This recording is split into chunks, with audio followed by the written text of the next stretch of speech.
أما بعد اللهم صل على سيدنا محمد قبل كل كلام اللهم صل على سيدنا محمد عند كل كلام اللهم صل على سيدنا محمد بعد كل كلام اللهم صل على سيدنا محمد عدد الأسماء والأبصار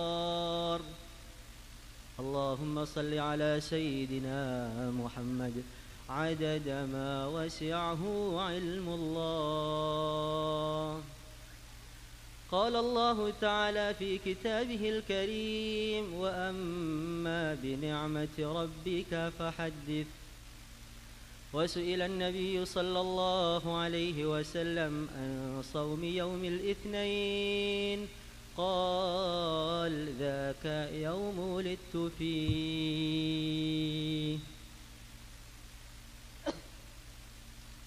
Para hadirin yang dimuliakan oleh Allah Subhanahu wa taala. Dalam satu riwayat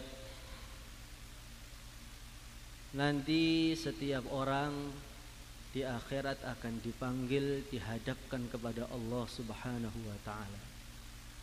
Faridan farida, akan dihadapkan oleh Allah Subhanahu wa taala satu persatu dengan tanpa ada terjemah. Akan menghadap kepada Allah Zat yang maha tinggi, yang maha pengampun dan maha penyiksa.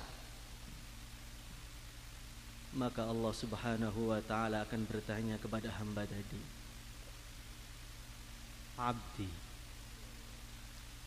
atadhkuru yawma kadha wa kadha, sa'ata kadha wa kadha, idh aghlaqta alayka al-bab, wa satarta min a'yunin nas, wa lam tastahi min nadhari ilayk. Abdi lima ja'altani ahwanan nadhirina ilai. Wahai hambaku, apa kamu tidak ingat pada bulan ini, pada tahun ini, pada jam ini, ketika kamu menutup rapat pintu rumah, dengan begitu rapatnya kamu masuk dalam rumah, kemudian kamu maksiat di situ. Dan sama sekali kamu tidak malu dengan pandanganku kepada kamu. Abdi lima ja'altani ahwanan nadhiri. Wahai hambaku, kenapa kamu jadikan pandanganku ini adalah pandangan yang paling tidak penting dalam hidup? Maka Al-Habib Ali Al-Jufri mengatakan jawaban dari pertanyaan ini bahkan lebih berat daripada siksa neraka. Wahai hambaku, kenapa kamu jadikan pandanganku ini yang paling tidak penting dalam hidup? Bagaimana pandangan tetangga saya? Bagaimana pandangan guru saya? Bagaimana pandangan murid saya? Tidak pernah kamu pertimbangkan bagaimana pandangan Allah kepada saya. Maka pada majlis yang mulia malam ini, Allah Subhanahu wa ta'ala memandang zahir kita, memandang batin kita, memandang hatinya setiap orang yang hadir dalam majelis ini. Maka bagaimana kita datang ke sini, kita bersihkan hati kita murni karena dorongan-dorongan agama, mencari ridha Allah, gembira atas lahirnya Rasulullah, bukan karena dorongan-dorongan dunia, sehingga majlis kita yang mulia ini menjadi majlis yang dibangga-banggakan Allah di depan para malaikatnya. Hadirin yang dimuliakan oleh Allah Subhanahu wa ta'ala, dan amalan yang ikhlas karena Allah inilah amalan yang akan diganjar oleh Allah Subhanahu wa ta'ala. Maka dalam kitab I'anatul Talibin diceritakan dulu ada seorang pemuda. Yang pemuda tadi amalannya begitu buruk, muamalahnya begitu buruk, ibadahnya begitu buruk, bahkan dia sering melakukan maksiat-maksiat, sehingga orang-orang manggil dia ini sebagai pemuda yang fasik. Masyarakat di Basrah sana sudah tidak ada simpati lagi dengan dia. memandang dia dengan pandangan yang ahli maksiat ini, memandang dia dengan pandangan begitu hina, ini orang yang tidak mementingkan agama.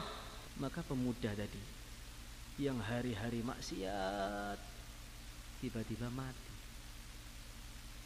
Setelah dia mati, tidak ada satupun orang yang memandikan dia.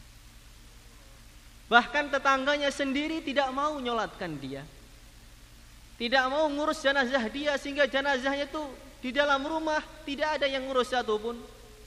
Orang-orang mengatakan biarkan jenazah dia, tidak usah diurus. Sebagai pelajaran bagi orang-orang yang nakal, bosnya kalau mereka nakal mati nggak akan ada yang mau nyolatkan mereka. Maka tiba-tiba terdengar suara tanpa rupa, Ishhadu janazata wali min awliyai fa innahu azizun indi. Wahai penduduk Basrah, kamu urus jenazahnya. Dia ini adalah laki-laki, salah satu dari wali-waliku. Dia ini orang yang punya posisi hebat, posisi mulia, posisi istimewa di sisiku. Maka semua orang ini bingung. Tapi mereka langsung datang, mandikan, nyolati dengan berpikir, itu amalannya apa? Kami tetangganya tidak pernah melihat perbuatan baik yang tampak, itu nggak pernah lihat. Amalannya apa? Ditanya ke keluarganya, nggak tahu juga.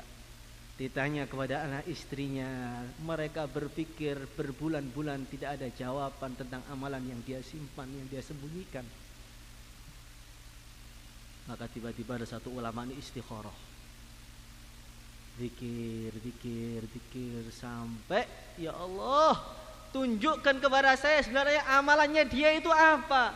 Sampai dikatakan waliyum min awliyai innahu azizun indi. Amalan dalamnya tampak dari luarnya didipan-dipan. Orang-orang Baghdad bingung, tidak ada amalan yang saya sembunyikan. Kamu terlalu banyak memandang jelek saja. Ya, amalan kamu apa? Amalan saya ini, apa itu? Setiap datang bulan Rabiul Awal, maka saya ini terbesit dalam hati saya, ini bulan mulia, ini bulan istimewa. Nabi dilahirkan pada bulan ini, yang mana hidayah itu menjadi tersebar seluruh dunia. Maka saya harus mengagungkan bulan ini. Saya beli baju yang paling mahal, saya beli minyak wangi yang paling mahal, saya potong rambut saya yang aslinya panjang itu kayak preman, saya rapikan rambutnya, saya mandi sebersih-bersihnya. Setelah badan saya bersih, saya membuat di rumah saya ini maulid kecil-kecilan. Saya baca maulid Nabi. Dengan begitu ikhlas saya mengatakan, ya Allah, walaupun saya ahli maksiat, tapi saya menghormati Nabi-Mu, ya Allah. Itulah amalan yang menghilangkan, menghapuskan seluruh dosa saya, dan saya dikumpulkan bersama para wali-walinya Allah Subhanahu wa ta'ala. Maka pada bulan yang mulia ini ada maulidan. Maulidan itu bukan hajatnya Al-Fatah, bukan hajatnya mahalah-mahalah, bukan hajatnya kiai saja, tapi ini hajatnya setiap orang yang merasa gembira dengan datangnya Rasulullah sallallahu alaihi wasallam. Maka orang Temboro ini, orang santri ini kaya. Setiap kamar bikin maulid masing-masing. Kalau 10 Muharram saja, mulai orang yang paling kaya sampai paling miskin, pada hari itu berlomba-lomba mengeluarkan uang sebanyak-banyaknya, sedekah sebanyak-banyaknya, demi kemaslahatan supaya rizkinya setahun longgar semuanya. Berarti justru pasti harus ketika maulid Nabi ini kita keluarkan harta kita yang lebih banyak lagi, karena ini untuk kemaslahatan dunia dan kemaslahatan akhirat kita. Bagaimana? Siap atau tidak? Nggak usah besar-besar. 5 orang, 10 orang tunjukkan kepada Rasulullah sallallahu alaihi wasallam. Ya Rasulullah sallallahu alaihi wasallam, yang gembira itu bukan pondok saja, saya juga gembira dengan kelahiranmu. Jangan maulid Nabi malah mencari keuntungan, cari makan gratis.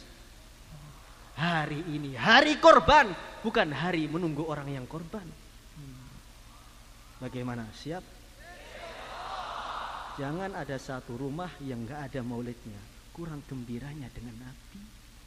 Untuk istrinya mau modal, untuk Nabi gak mau. Umat siapa dia itu? Hadirin yang dimuliakan oleh Allah Subhanahu wa taala, maka malam hari ini kita ini akan memperbarui semangat kita, memperbarui cinta kita. Kalau orang-orang yang sudah nikah itu setahun sekali ada memperbarui pernikahan. Namanya apa? Anniversary katanya. Supaya cintanya itu bersemi kembali. Maka Maulid Nabi di sini ini adalah membikin cinta kita kepada Nabi bersemi kembali. Yang sudah hilang maulidan pulang cinta lagi. Tapi bagaimana cinta kita kepada Nabi ini? Jangan sampai cinta yang hanya keluar dari mulut saja. Hari ini maulid, ayo gembira, ayo cinta. Bukan seperti itu. Bagaimana cinta kita ini? Cinta yang dari mulut jatuh ke hati, dari mata jatuh ke hati, dari telinga jatuh ke hati. Bahkan dari seluruh tubuh jatuh ke hati. Bagaimana? Enggak tahu bagaimana. Hadirin yang dimuliakan oleh Allah Subhanahu wa taala. Kita lihat itu cintanya Sayyidina Abu Bakar As-Siddiq radhiyallahu taala anhu kepada Nabi. Dalam satu riwayat dinyatakan ketika Rasulullah sallallahu alaihi wasallam bersama Sayyidina Abu Bakar itu hijrah ke Madinah, maka dalam perjalanannya Nabi itu haus. Sayyidina Abu Bakar juga sangat haus. Nyari minuman enggak ada, lewat padang pasir. Maka Abu Bakar mengatakan, "Ya Rasulullah sallallahu alaihi wasallam, kau tunggu di sini, saya cari minuman sebentar ya Rasulullah." Sallallahu alaihi wasallam. Maka beliau nyari minuman, setelah dapat, "Ya Rasulullah, ini ada minuman sedikit engkau." Fasyariban Nabi sallallahu alaihi wasallam, thumma syariban Nabi, thumma syariban Nabi hatta irtawaitu. Maka Nabi itu minum sehingga dahaga beliau mulai hilang. Minum lagi tambah seger sampai beliau kenyang.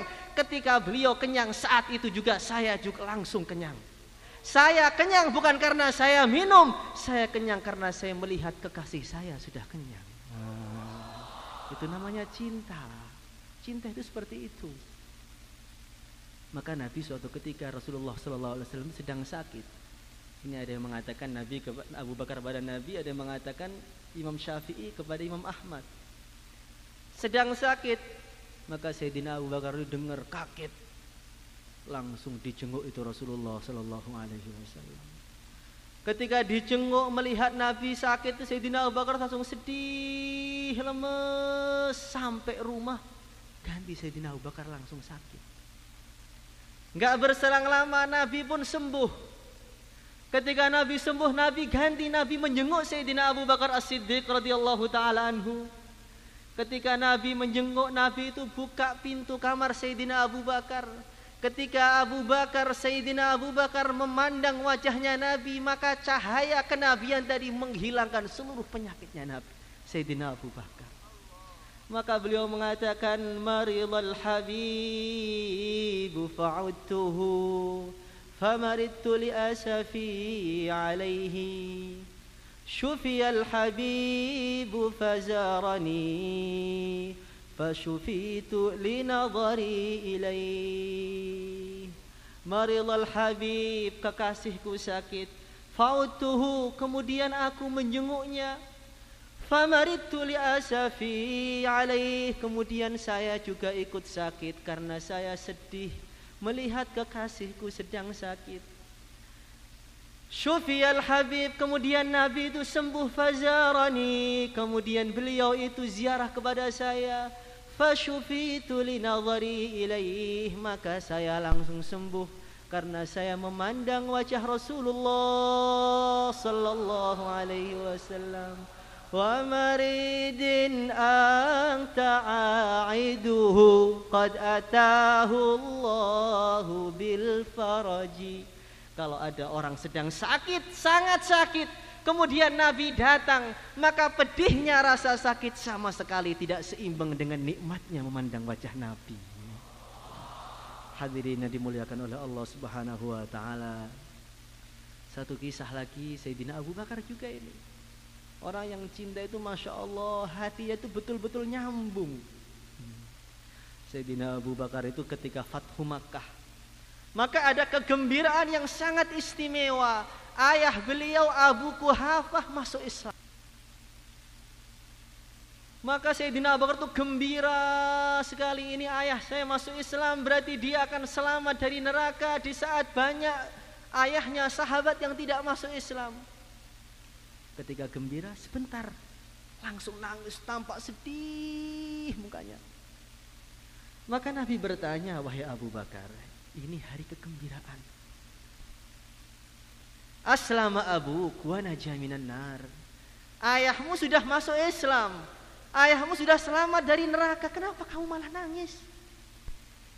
Ini bukan hari sedih, ini hari gembira. Tangisan kamu tuh bukan tangisan gembira, tapi tangisan kamu tuh tangisan sedih. Apa jawaban beliau? Mengatakan, ya Rasulullah sallallahu sedih karena saya membayangkan seumpama pada hari ini yang Islam itu Abu Thalib, tentu wajah engkau akan lebih gembira melebihi wajah engkau yang sekarang, dan saya ini lebih gembira melihat engkau gembira daripada saya sendiri yang gembira. Begitulah orang yang cinta. Orang yang cinta tidak memikirkan dirinya, kekasihnya bagaimana, kekasihnya sedang senang atau sedang sedih. Kalau kekasihnya sedang senang, walaupun dia kesedihan 1000 musibah datang, dia akan gembira melihat kekasihnya gembira. Saya ingat terakhir ini, saya ingat ketika ada acara di Banyuwangi sana, itu Kiai Zaron Tefur Abdillah itu kan bayan. Yang bayan itu ada 8 ulama, semua ulama besar, semua habaib. Mereka bayan dengan begitu indahnya, semua orang sudah terpana semua. Acaranya begitu meriah, solawatannya meriah, yang datang begitu banyak, ribuan. Ketika kiai itu mulai bayan, maka beliau nangis. Beliau mengatakan, hari ini semua gembira, yang punya acara gembira, ulamanya gembira, pendengarnya gembira, yang bikin terop gembira, penjualnya gembira, semua pada hari ini gembira. Cuman hati saya teringat gimana perasaan Rasulullah sallallahu alaihi wasallam di Madinah saat ini. Uridat alaiya a'malu ummati, amal pada Nabi. Kalau kita melihat sekarang umatnya banyak yang maksiat, banyak yang buka auratnya, kemudian dilaporkan kepada Nabi, kira-kira Nabi gembira apa sedih? Maka majelis yang besar ini juga dilaporkan kepada Nabi. Insya Allah, dan saya yakin Nabi tersenyum melihat majelis kita ini. Allahumma ja'alna minhum. Allahumma salli ala Muhammad. Al-Fatihah.